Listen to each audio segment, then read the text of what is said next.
I talk a lot about grief and healing, but let's be honest, I am actually personally going through a great deal of grief right now.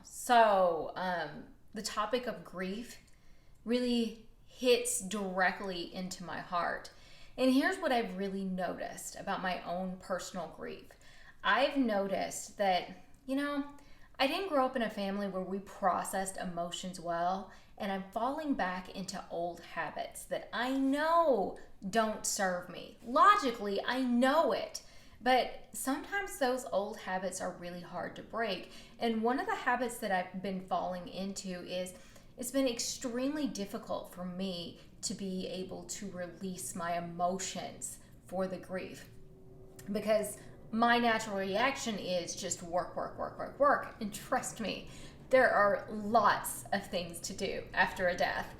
So, in doing that work, work, work, I really haven't been honoring the part of me that really needs that release and the sadness. So, instead, what's happening is I'm getting these little outbursts of anger that just come up, and all of a sudden I'm mad about something that normally wouldn't have even shaken me.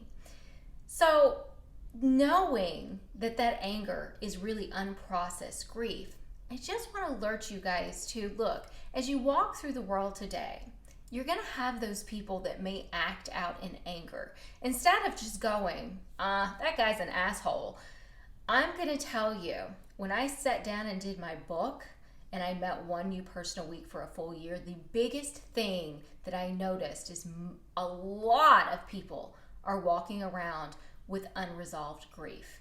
And when you walk around with unresolved grief, you're sometimes going to get angry at things that maybe you shouldn't. It's part of the grieving process. So have some patience with people today. And if you like what I have to say, subscribe to this YouTube channel, and I look forward to seeing you all tomorrow.